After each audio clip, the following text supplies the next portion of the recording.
Next topic लेकर के चलते हैं हम लॉरेंज फोर्स।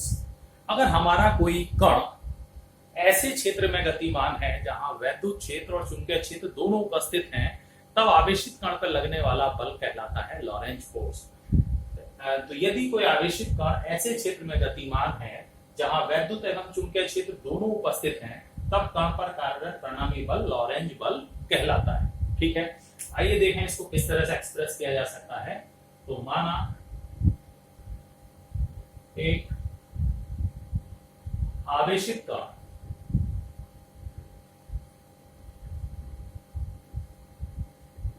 Q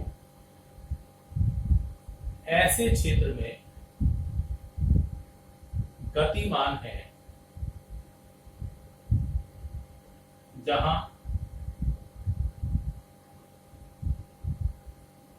वैद्युत क्षेत्र E व चुंबकीय क्षेत्र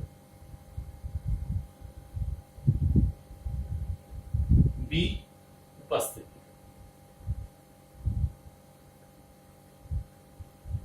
तो ऐसे फील्ड में, ऐसे स्पेस में वो गति कर रहा है जहां इलेक्ट्रिक फील्ड E और मैग्नेटिक फील्ड B वर्क कर रहा है, तो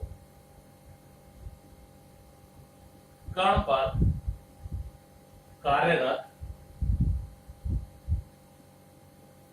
वैद्युत बल, अगर इसको हम कहें Fe, तो that will equal to QE। इतना उसके ऊपर वैद्युत बल कार्य करेगा।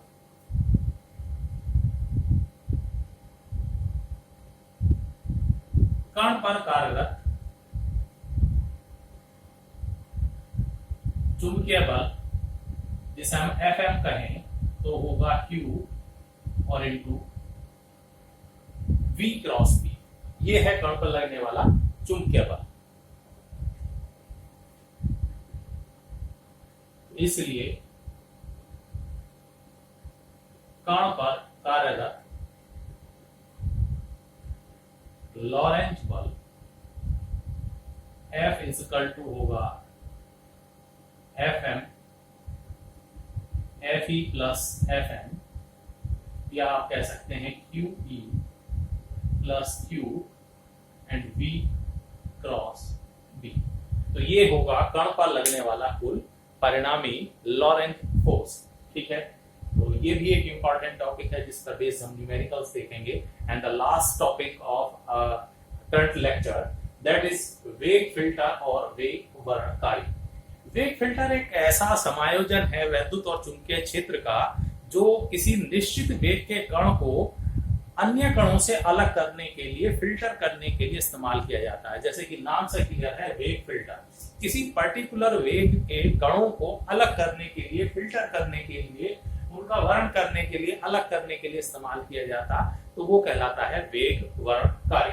तो वेग फिल्टर वैद्युत और चुंबकीय क्षेत्रों का एक ऐसा समायोजन है जहां पर दो क्रॉसित यानी लंबवत बल क्षेत्र इस्तेमाल किए जाते हैं और वो किसी एक विशेष वेग के कणों को अलग करने के लिए प्रयुक्त किए जाते हैं। ठीक है, तो हमने एक ऐसा क्षेत्र लिया है यहाँ पर, माना एक क्षेत्र में वैद्युत क्षेत्र E y अक्ष के अनुदिश, हमारा इलेक्ट्रिक फील्ड ये है y अक्ष के अनुदिश, और चुंबकीय क्षेत्र B z अक्ष के अनुदिश है, और इस डायरेक्शन में कार्य कर रहा है हमारा चुंबकीय क्षेत्र।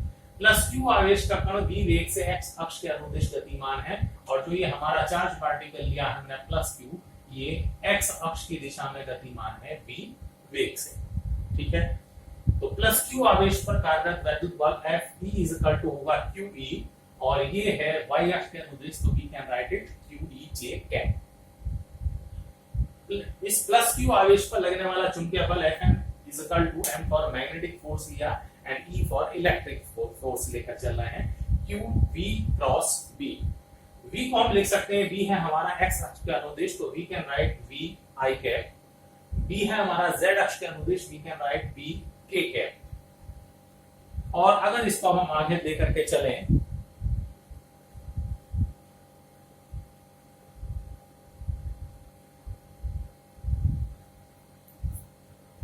ये क्लियर है स्टूडेंट्स? देखिए हमारा v और b दोनों वेक्टर्स हैं, इनको हम v इसका परिमाण है और i कैप, इट मींस जो वेक्टर v है it can written as v I cap, क्योंकि ये x अक्ष के अनुदिश है, और जो हमारा b है मैग्नेटिक फील्ड, इसको हम लिख सकते हैं v इसका परिमाण, और किस डायरेक्शन में है, z अक्ष, और उस दिशा में है एकांक सदिश यूनिट वेक्टर k कैप। ठीक है, तो वही हमने यहाँ लिखा है I क्रॉस k।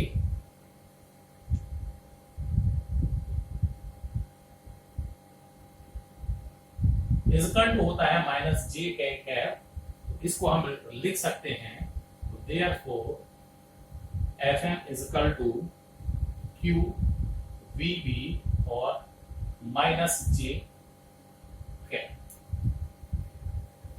तो ये हमारा वैद्युत बल कार्य कर रहा है, वो चुंबकीय बल कार्य कर रहा है, तो इसीलिए कण पर कार्यरत कुल Lorentz force F is equal to हो जाएगा Fe प्लस Fm यानी QE J कैप और माइनस QVB J कैप। अगर ये जैसे हमने यहाँ लगाए हैं क्रॉसिंग यानी 90 डिग्री पर लगाए गए ये बल, और ये दोनों फोर्सेस कैसे हैं, विपरीत दिशा में हो गए हैं। यदि Q आवेशित कण के लिए E और B का ऐसा चयन किया जाए कि इन दोनों बलों का परिमाण कैसा हो जाए, आपस में बराबर, it mean this positive value is equal to this value, तो क्या हो जाएगा, नेट फोर्स 0 होगा, और ऐसी स्थिति में वहां दोनों क्षेत्र उपस्थित होते हुए भी कण बिना किसी विक्षेप के, बिना विचलित हुए सीधे गुजर जाएगा, जबकि अन्य वेग के कण विचलित होकर के उस फील्ड द्वारा रोक लिए जाएंगे। तो यदि क्रॉसित वैद्युत एवं चुंबकीय क्षेत्रों के परिमाणों का चयन इस प्रकार हो कि कण पर कार्यरत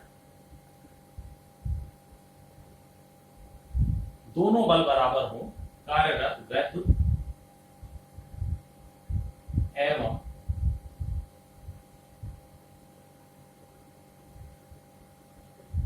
चुंबकीय बल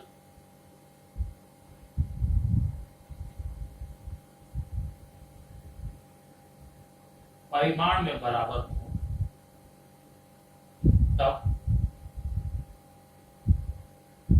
जो उस पर नेट फोर्स लग रहा है QE J cap minus QVB J cap and that will equal to 0, या हम सिंपली कह सकते हैं परिमाण QE is equal to QVB, Q gets cancelled and V is equal to E upon B। तो इस विशिष्ट वेग के कण जिनका V का मान E upon B के बराबर है, वो इस क्षेत्र से बिना किसी विचलन के, मान लीजिए ये फील्ड है ऐसी जगह पर, और यहां से वो कण बिना किसी विचलन के सीधे गुजर जाएंगे, और ये V वेग वाले कण, और इससे अलग जितने भी वेग के कण होंगे वो विक्षेपित हो जाएंगे, वो बाहर कर दिए जाएंगे। इस प्रकार से इस इलेक्ट्रिक और मैग्नेटिक फील्ड के कॉम्बिनेशन द्वारा हम एक विशेष वेग के कणों को फिल्टर कर सकते हैं, तो यही कहलाता है वेग फिल्टर। तो वेग फिल्टर क्रॉसित यानी लंबवत वैद्युत और चुंबकीय क्षेत्रों का एक ऐसा समायोजन है जो किसी विशेष वेग के कणों को पृथक करने के लिए इस्तेमाल किया जाता है। ठीक है स्टूडेंट्स, तो आज का टॉपिक हम यही फिनिश करते हैं। नेक्स्ट टॉपिक में जल्दी आपके साथ मुलाकात होगी, तब तक के लिए थैंक यू।